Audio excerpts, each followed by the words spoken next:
another episode of Hawk Off the Press. My name is Madison Hricik. I am the Iowa Athletics beat reporter for the Gazette. This week, I was on his podcast a couple weeks ago. Now he's returning the favor. This is IOnTheHawks host, Mitch Fick. Mitch, welcome to the show. Well, the other one, I should say. It's about darn time. Yeah, this was a podcast to be named later. So if we finally this closes the deal and cash considerations and all that. But no, I'm excited. It's been so fun to watch you flourish in this role almost a year now, and it's just been fun to see you tell your stories and come in and own this beat, and happy to do my part to help you out. No, I appreciate it. Thank you. And I had a good time chatting with you about post-March Madness chaos and all of the things that I was going through, and surprising you in Iowa City at 12:40 for a 1:00 women's basketball the tip-off. Best surprise. That's, you want to know about Madison's dedication to the job of like, Tampa to Iowa City is not that bad. Like, why not? And you pulled it off. And yeah, I mean, it's that time of year, and it's why we love what we do, right? Yeah, no kidding. I still feel like I'm catching up on sleep from that that experience, and we're like almost a month past it now. Yeah, it's hard to believe that we're at end of April at this point. Yeah. But that means that it's almost time for spring football to come to a close. And the spring practice, that's technically not listed as a spring game, but it's a spring open practice, is at Kinnick Stadium on Saturday afternoon, April 25th. I believe everything's starting like a little bit more on the morning side, but it'll carry over into the afternoon. I think it's on 10:45 if I'm looking at 10:45, gates at 9:45. Yeah. Yes, right. There you go. And so we've got a lot of questions that are going to be asked between now and then. We're going to have an opportunity to talk to the coordinators on Wednesday, but we're going to talk about the questions that you and I might have for this team. So we'll start with quarterbacks, because that's going to be the thing everybody's going to want to look at. Mitch, what have you seen from the quarterbacks throughout spring? What have you made of this quarterback battle? Do you have an opinion at this point, or are you still waiting? Yeah, you almost feel like you have to be like the rest of the team and not have an opinion until you get into like mid to late August, right? And Jeremy Hecklinski told us as much last week that they've even been told by KF, Kirk Ferentz, that, yeah, this thing's not going to be decided on April 25th. Nor would I think you really want it to, right? Like you want an honest to goodness quarterback battle between two guys who are still relatively new in Iowa City. Hank's the elder statesman of that room, and he's been here 18 months. And he does have, I asked him about that the other day, his December of 2024, he wraps up his time at Auburn, enters the portal, jumps into it to join Iowa, and his parents' old friend from high school, and Tim Lester, the offensive coordinator, went to high school with his parents. And then he's been living in Nashville and went to high school there. So then he just goes home and he jumps into bowl prep. There aren't a lot of guys that, maybe are with the team on the sidelines at bowl games, but Hank's there taking reps and learning the Shanahan system within days, if not weeks, of him leaving Auburn, a place where he started 2 games in 2024. But, him, even with that, crash course experience, still, it's a year and a half in the system, although he did end last spring as number 1 after Brendan Sullivan entered the portal. But it's always the backup, too, that's got all the what ifs about what's going on. And that's why I think Hecklinski is, so mesmerizing. I mean, this kid hasn't had like real honest to goodness game experience since his senior year at Walton High School in Georgia, where he was one of the most prolific passers in the country. Yeah. I found his like basically equivalent of a huddle video from when he was like 11. That was the first thing that popped up on YouTube when I searched him when he first committed from Wake. And you're like, who's this kid just whipping it around? And, Sam Phillips, a year or two older than him, who played high school ball in Georgia as well. He's like, yeah, we knew about Jeremy Hecklinski. He was a baller. It's always the backup that has the mystique of like, what if? And we just haven't seen a ton of him. He threw all of 2 passes last year. He had the little 2-yard out to Eichmann at Wisconsin. Then he had a little one to KJ Parker against Minnesota. He had the touchdown run, which is super cool. Had Michael Burt open in the flat and gave the little pump fake to keep the defender with him and found the seam. So there's all that excitement there, and, the Drew Tate parallels and everything. But, Hank's the guy who has more experience. He's started more ball. He's thrown for more passes in live situations, and took some knocks outside the building for getting thrown in a real tough situation against Indiana, and then going up a defense that, let's not forget, won a national title, finished 2nd in the nation last year in scoring defense, finished 5th in total defense. That ain't easy compared to, all due respect to Jeremy, he didn't have a ton of snaps against Wisconsin and Minnesota, but those were 2 defenses, particularly Wisconsin, that like weren't that spectacular. And he wasn't asked to do a whole lot of stuff there anyway. So we just don't know a lot about Jeremy. Saw him certainly flash on Kids Day back in August. And we have heard how much he's improved and how he's moved. And, you don't jump into the QB2 spot as a guy who's been on campus for 2 or 3 months without showing something. But it's a fascinating competition. And are we going to learn every answer on Saturday? No, but are we going to at least get a good measuring stick? You'd like to think so. And I think the satisfying is not the right word, but the encouraging thing is that it sounds like both of them are showing their moments. And I know there's always fear that if you have 2 quarterbacks, you don't have a quarterback.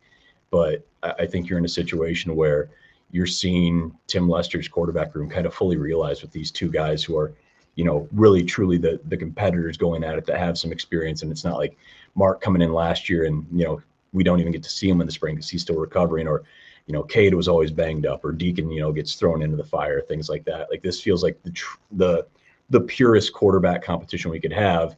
And you just have to kind of appreciate and trust the process, I guess, or respect the process, because you're not going to figure everything out on Saturday. And we're probably not going to even have really concrete answers on Kids Day either, coming up in August. But we're getting to see 2 guys working on their craft.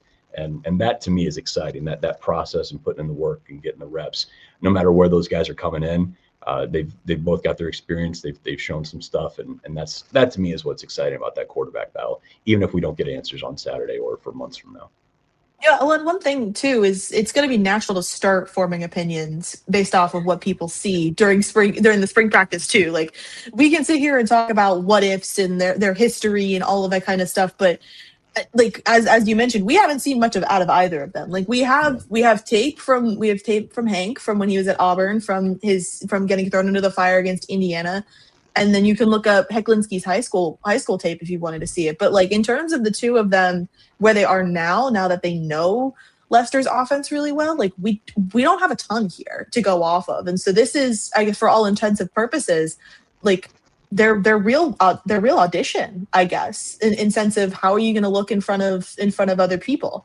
One thing I will add too with Hank that I noticed was how he kind of, I think it was you who asked the question about the Indiana game. It wasn't me, but yeah, I should have, because that's what everybody talks about, right? Is that like, oh, you absolutely went out.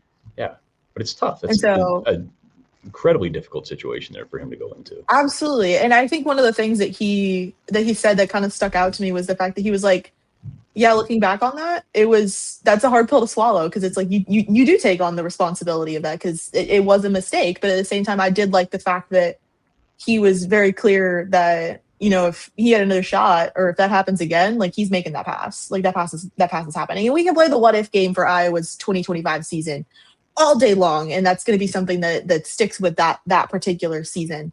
But I did really kind of I did enjoy his answer in that sense, because I mean, you see a little bit of maturity out of somebody who was thrown in the fire and had to kind of handle the repercussions of a mistake that ultimately could have cost Iowa the game in that sense, and was one of the elements that ended up costing Iowa a chance to upset the eventual national title winners. One thing about Hecklinski I wanted to ask you, a lot of players are calling Heck a gunslinger. And he talked about it a little bit. He said he was learning to kind of mitigate when to take a risk versus when to back off a little bit. What'd you make of that? Because I think in some cases, maybe some Iowa fans would be okay with hearing that somebody's willing to make something happen themselves, given how successful Mark was last year, and the ability to turn some things that might not look good on the field and kind of make something out of it. But I'm curious, what did you make of that?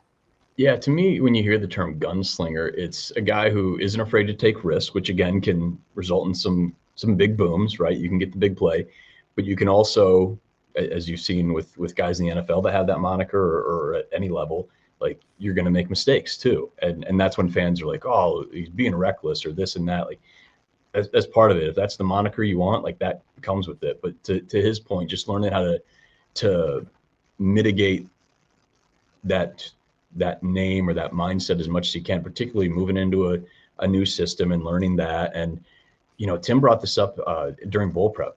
That kid hadn't taken snaps under center before. Like, he was learning some kind of foundational quarterback stuff because he'd been a shotgun kid and working on the pistol. Hadn't hadn't taken snaps under center and worked in a pro style like Iowa has out of those I and ace formations. So that's fascinating to me, is Jeremy just figuring out how to take the ball from center. Like that's a big deal, right? And obviously I think he's figured that out.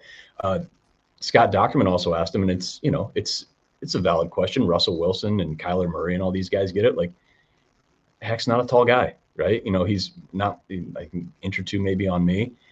And that's tough when you got a bunch of hog mollies ahead of you, right? And you're trying to figure things out. And I appreciated him walking through the other day, how important pre-snap is to him. Like, he's got to know where everything is and what he's seeing and what checks he feels like he has to make before the ball is snapped.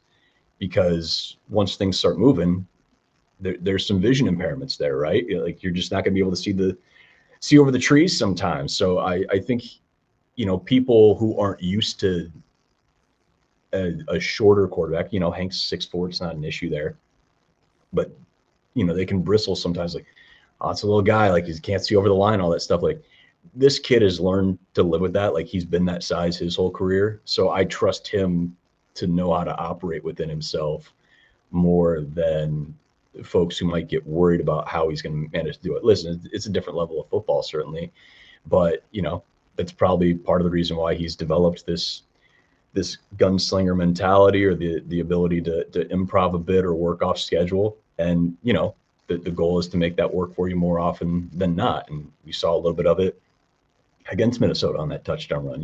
Again, he rolls out, and it sounds like Burt was the guy. Burt was going out on the flat there, and he does the pump, knowing that if he keeps the defender there, he could either probably hit Burt for the score, or he's got the seam there. Like, that's what his ability can do. I don't think you're going to have a quarterback, whether it's, Hank can move too a little bit. His first touchdown last spring was out of an RPO, and he kept it himself and had a nice little touchdown run during the scrimmage. Both these guys can move a little bit. Mark turned into a running back, right? Like, that's, yes. And that was the beauty. Yes. I mean, he was a dog in there. I mean, it was fun, but those were designed ways where I think Jeremy, probably Hank to a little more extent, could keep it on RPO, but it feels like Jeremy's a little more like, hey, if I can move around a little bit in the pocket and find a bit of a seam. He had a run like that back in the on Kids Day as well. That's a little more his style. I don't think you're going to have a quarterback that runs for 500 yards again this year like you had with Mark. But if you can get a couple hundred out of him, moving around a little bit, lowering the sacks, I think that's what you can ask for out of that. And it's, again, an element of having a guy who has that moniker and mentality. So we'll see how that develops. But I think, even if Hank's not the quote unquote gunslinger, he can move a little bit. He throws a great fade ball. He had, yes, before he had that touchdown to KJ. I think that was against UMass. Do you remember he had that one that KJ it was a millisecond off. Yep. But just a beautiful fade to him. He had a great one to Reese during the spring as well. Like, that's one of his strengths there as well. And then we've seen that pop up in some spring tape too. So yeah, I'm excited to see both these guys, in case you haven't told. Like, Gunslinger's great, but I just, it's fun to see all these guys that have been in Tim's room over the last couple of years. You just get excited to see the development at the quarterback position. And, when these guys are healthy, you see what they can do. And Mark's game against Vandy, that was kind of the ultimate realization, it felt like, of, okay, like, this is what he could be in this system. And, he was banged up in recovery and all that stuff for so much of the year. But, that's the bar now, is like, hey, can we have a game like that each and every game, every week, where whether it's Hank or Jeremy can step in and perform similarly like that, where you're protecting the football for the most part and making big throws and big plays downfield. Yeah, I think one of the things that I really enjoyed with not just necessarily the VeliaQuest bowl game itself, because watching the combined running capabilities and just like throwing abilities that Gronowski had, and just kind of really show it off a little bit. That was a ton of fun. But that, like you said, like, that was one of the first times that we were starting to really understand what this quarterback battle was going to look like between Hank and Heck. And you mentioned Hecklinski's height. He's listed on the website as 5'11", which I'm 5'8". He does not feel like he's 5'11" when I stand next to him. Maybe just because I'm a little not bit. Here to debate the numbers. What guy hasn't said kind of 5'10" a little bit? I don't know. Maybe, I don't know. I would argue maybe he's a little bit closer to 6 feet, because I feel like I'm short every time I stand next to him. But that might be me. Who knows? Yeah. I make the joke that I feel short standing next to any athlete, regardless of their height, just because I feel like I'm just a smaller person in general next to any Division I athlete. But one of the best parts about this quarterback battle truly is the fact that both of these players are in year 2 of Leicester's offense, and we have not had that yet. Yeah. That hasn't happened. And so not only is that going to be fun just in the sense of the general development of these athletes, but we're actually seeing what it's going to look like when Tim Lester has worked with them for longer than 9 months or so. And that's going to be something really interesting too, is especially hearing all of the things that we've heard about how Tim Lester is such a football guru and he's in the weeds. And I think back to the signing day press conference with Tyler Barnes, and we were asking about early transfer portal thoughts, and Barnes was talking about how it doesn't take much to convince an offensive player to come to Iowa because you just have to put him in front of Tim Lester for 20 minutes. And so I think back to that all the time when I think of like what Tim Lester's brain can do. And I'm like, yeah, I think that seems like it sums it up pretty nicely. But seeing that element of it too is going to be really surprising. It's not going to be like the spring game isn't going to be the tell-all. Like I'm sure we'll see it again at Kids Day and then ideally throughout the actual football season itself. But it just makes this a lot more entertaining because it's not just a quarterback battle that is at play here. There's other elements that are going to make it fun. Well, let's transition out of quarterbacks here. Let's go to a little bit more of a general question. Not the two quarterbacks. Who was the player that you are most excited to see for the first time on Saturday? I mean, it's probably a cop-out to say Tony Diaz because everyone's going to say that. And we'll see. There's been some talk about maybe him not being at full strength the last couple weeks or so. But I think – I don't know if it's an individual player. I want to see what the defensive line looks like. You know, you lose Herc and you lose Max, and you lose Aaron Graves, and Jeremiah Pittman was a reserve that you lose. And, you know, now you see if Will Hubert and Luke Gaffney can step in. They've waited their turns. You know, I think Bryce Hawthorne will come into year 2, and, you know, he came in out of South Dakota State with a lot of fanfare, and we saw flashes of him. But, you know, can Yosei Epinesa step into the spot that, like his brother did on the end, or, you know, Kenneth Merriweather, is it his time to shine? Guys trying to figure out who's going to step in for Brian Allen after he transfers to Vandy. You know, there's we talked a lot about the safety transfers and the wide receiver transfers. There's a lot of transfers on the defensive line too. I'm if I had to pick one on the D line, I want to see Kamari Brown out of Elon. I can agree with that. Dude was a machine, and I think he's the type of guy. Maybe not necessarily a tackle. The interior is where it feels like, you know, you really want to see guys step up there who can play alongside Bryce, whether it's, you know, Bryce Stevenson coming out in a Holy Cross, or the transfer from North Dakota who played a little bit, was kind of banged up. But Kamari Brown, and just like that, what he was able to do there. And I get it. It's FCS. I don't care. It's still, he tied the program sack record in 2 years, and really like a year and a half. Like, okay, KB, Kelvin Bell, like, do your thing with him. You know, I have no doubt that Coach Bell is going to take these guys, whether they've been in the room for a few years or if they're new, and he can develop those guys and find some dudes. But I feel better about the offensive line, knowing that, you know, you plug in a guy like Leighton Jones, who's already played a little bit for Bo, plugging in at left guard. I know they're super high on Lucas Allgaier stepping in at right guard, it sounds like. Doetzler obviously was pushing Lauk for left tackle last year. You put him at right. That group and what George has been able to develop the last few years, like, you're confident there because you've got experienced dudes stepping in that have been waiting their turn, and you've got reserves that have been in the program for 3 or 4 years as well. This defensive line, though, particularly the interior, bringing the guys in, trying to figure out what's next, that's really intriguing to me. So that's probably the position group. Like I said, Kamari Brown, I'll buy stock now on him.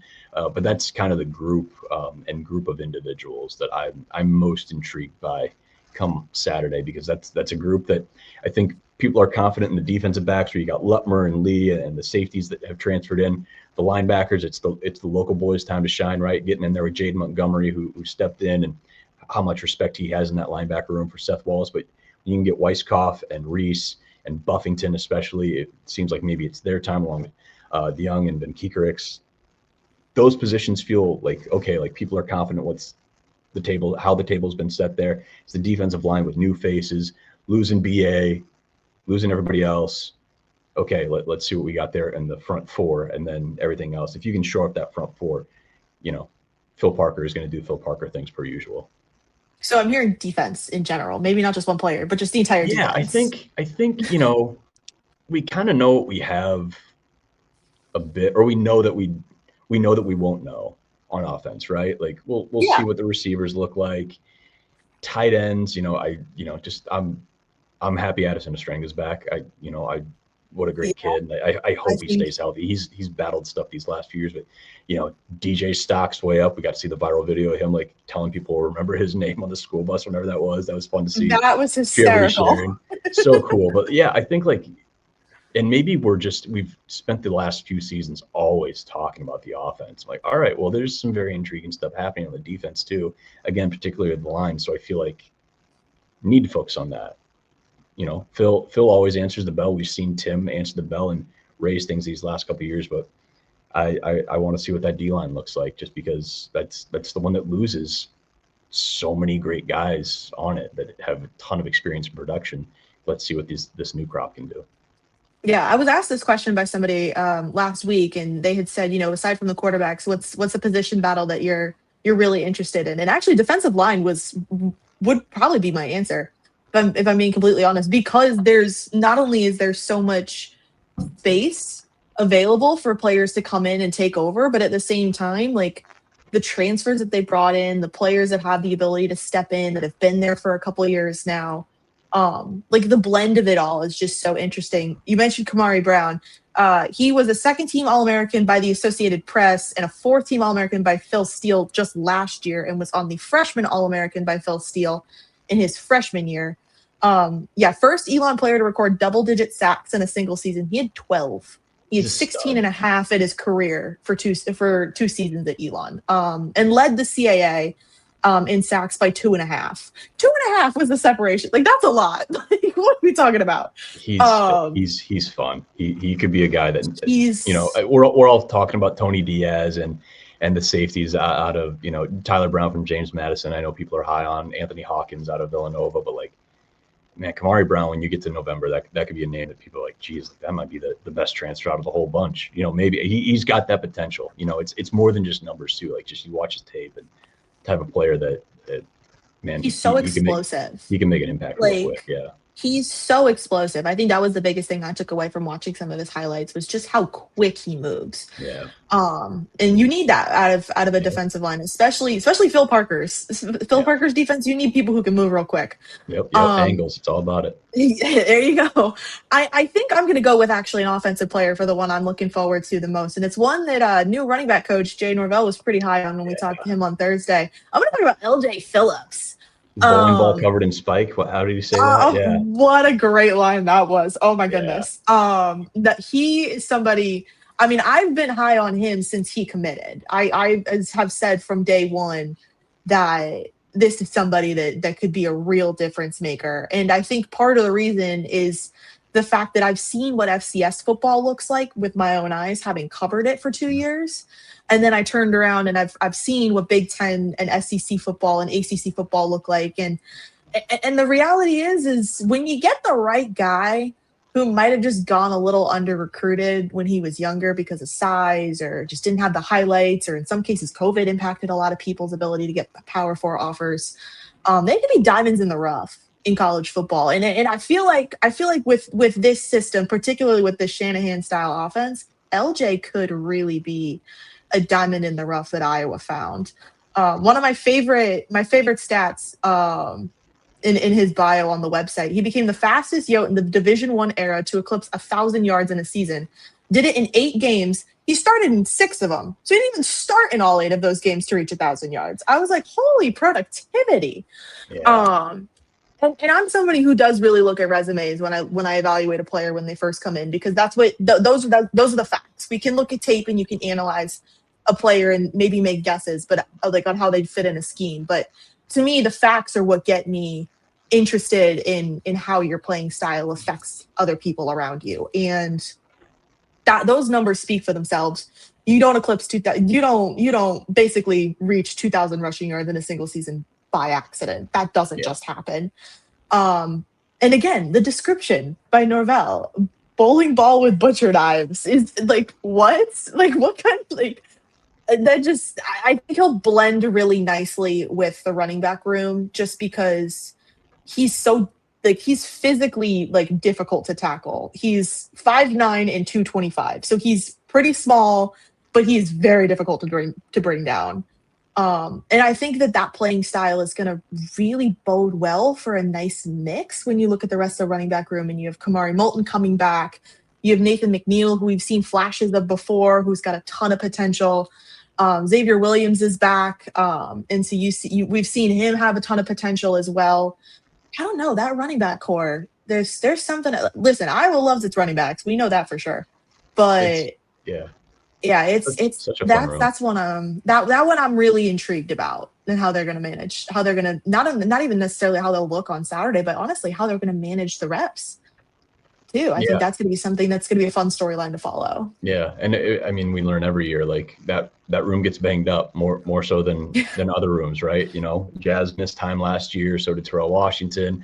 Terrell Washington started that year kind of like 1A, 1B. They were kind of talking about, and hopefully he does great down in New Mexico. But and same to Jazz at Michigan State. But yeah, this is just a room where you got 4 dudes that I feel like you trust. They've all shown at different times. Kamari's the most consistent. If he doesn't get banged up against Albany, he's probably 1,000-yard back, which is impressive because I don't think he had a run over 40 yards all season. I believe that's right. I think he had the second or third most rushing yards in FBS for somebody who didn't have a run over 40 yards or an average 5 yards a pop. I mean, he felt like he was so close to breaking it so many different times and just get tripped up at the 2 or something like that. But he's a proven commodity, and knows everything about as well as you can going into his 4th year now at the program. It's crazy. Mm-hmm. I still remember him against Western Michigan in 23. And you're like, who's this 12-year-old? Oh, Kamari Moulton. He just ran for 60 yards and 2 touchdowns in garbage time. This kid's legit. But McNeil was on campus last year as a 17-year-old coming in out of Florida, and all right, let's go figure out football life coming up to Iowa. And he didn't blink. We even, during the spring last year, who's 25? Who's this? This kid looks ready already. And then you find out, he's not even 18 yet. He's just figuring life out. And it's so cool to see him thrive. Xavier against Albany and Wisconsin showed what he can do. And then, with LJ, it's he almost has to move up to take someone's spot, but there's going to be opportunities for everybody. Iowa, kind of gets lost in the shuffle. They've had really good success out of the transfer portal before, the true transfer portal era. But James Butler came in from Nevada, and I think only had 1 season with Iowa, but was a really good number 2 back. Mekhi Sargent had a couple of years where he was just as good as anybody on the team. So it's intriguing when you bring in a guy that's done what he's done and can add him to that group to run behind that line. That's a really, really fun room and a really fun position. And coming off back-to-back years of running for at least 2,300 yards as a room, man, this could be a fun year for the – I know people want the passing offense, and there will probably be a little more of the passing offense. But when you got a room like that, 3 yards – you got to take advantage. Keep it up. Yeah, please and thank you. Let's keep the old ways like that. Keep pounding the football. Yeah, sometimes I think everybody wants, especially in this modern college football era where there's so much of a emphasis on getting all these highlight reels and things like that. And Iowa's found its way to pick up some really good receivers with a lot of potential. I mean, bringing Vandersea back and is going to be really, really big. And then, like you said, Addison coming back this year, if he stays healthy, he'll be a great addition to what could be a very loaded tight end room, just talent-wise on paper. But at the same time, you're looking at that running back room and you're you're going to be running the football a lot just because how can you not, just looking at that lineup? Yeah, it's if it ain't broke, don't fix it, right? You gotta keep doing what you're doing. Yeah. All right. So here's the, at least in my opinion, this is the biggest question that I will be asking come Saturday. What's special teams going to look like? Not necessarily the positions, though. Here's the thing, because we know Iowa has a proven kicker in Eli Ozick.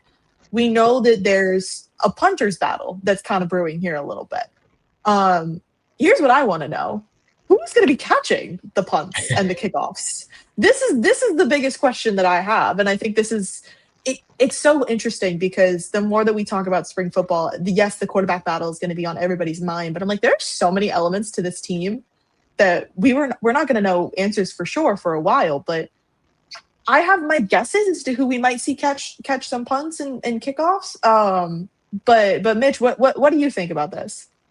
I feel like the name that's been kicked around a lot already has been Lutmer, and why not? Like that dude just, playmakers make plays. So by definition, that's what he has to do. We've seen it already. And it would seem like the most logical move, but it's also a time of year and really going into August as well. Like get everybody you can back there and just see if there's somebody that's got something that can, you're not going to be Weege. You might not be DeJean, but, find something. And I think that's, Chris Polizzi stepping into the situation where you've got a couple, really intriguing punters, including Tanner coming out of Simpson College. You got an Aussie coming in as well.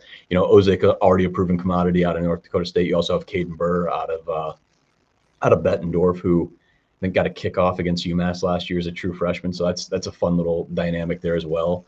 But you got some spots to figure out on punt. And there's the new NCAA wrinkle that I know all the special teams coordinators are all up in arms about who's eligible on the line and how it kind of like stifles their creativity if they want to call fake punts and stuff like that. But yeah, I think that's gonna be the fun part about Saturday is, there's never live punt returns during those scrimmages, but let's see if anybody's really taking the lead on that, because hey, these last few years there have been games where you're going to need somebody to make a play on special teams, whether it's DeJean or Weege or who, somebody's got to make a play. Sam Phillips had that awesome punt return late last year too.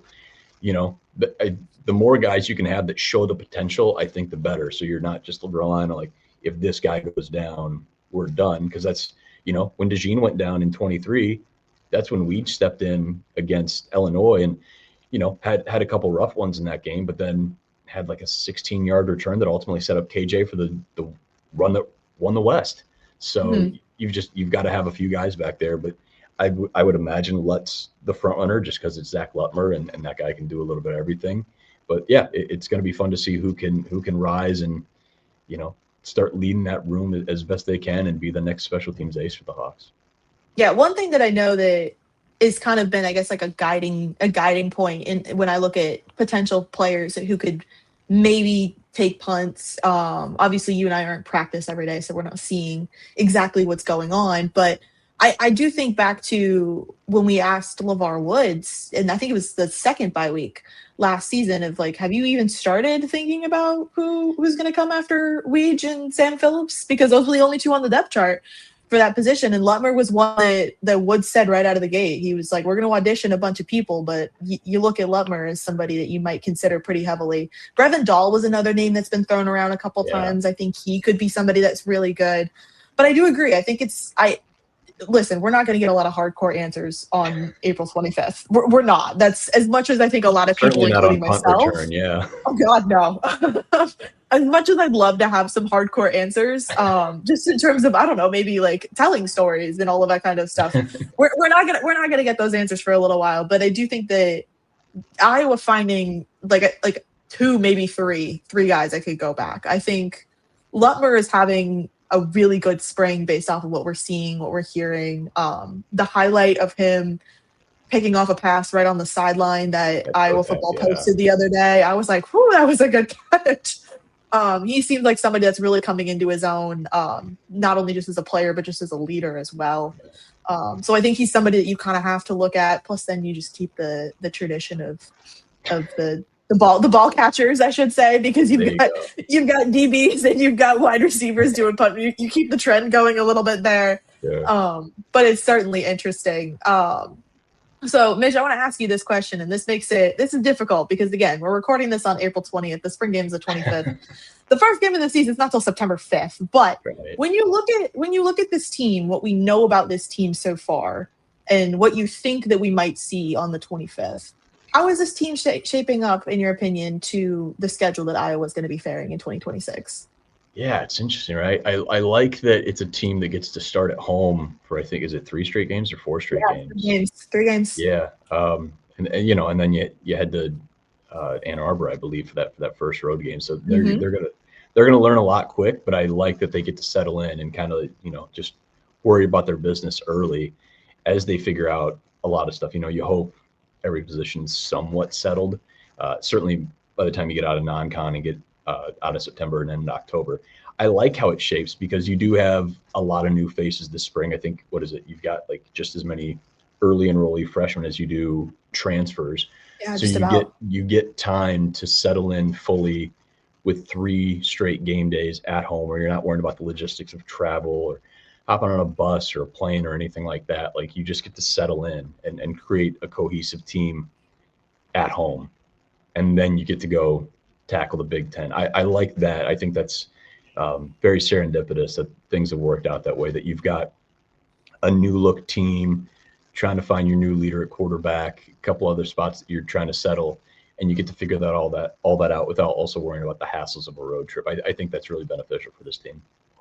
I think that's a huge part of it too, and I think that they'll get a pretty early test, obviously, with the Week 2 Cyhawk game every year. Yeah. But I do like the fact that it's in Kinnick this year. Selfishly, I love the fact that it's in Kinnick because I saw what it was in Ames last year. I'm excited to see how Kinnick handles the Cyhawk game. I think that'll be fun.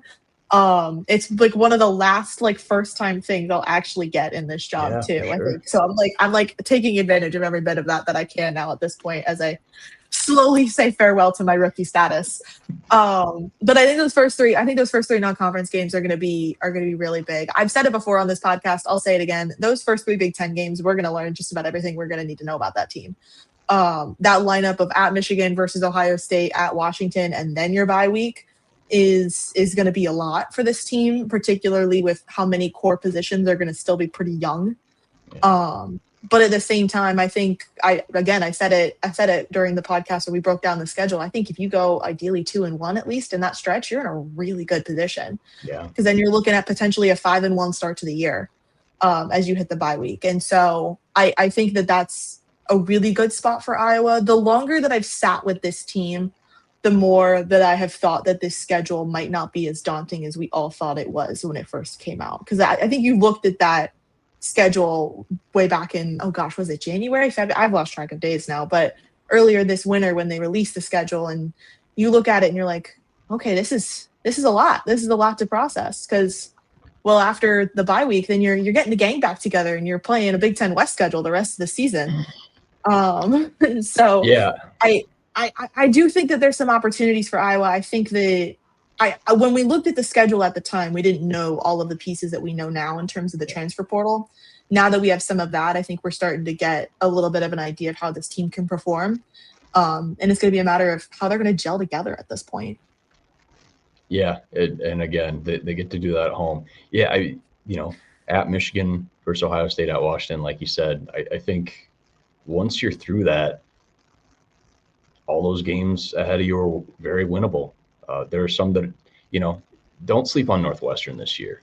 Northwestern's going to be real interesting. Aiden Child's going there with Chip Kelly as your OC. Like, let's take it easy, guys. Like that, and Neuheisel's the quarterback's coach there in Evanston too. Like it's Northwestern. Like they're always tough. Braun's kept that team competitive, even if the record doesn't always look that way.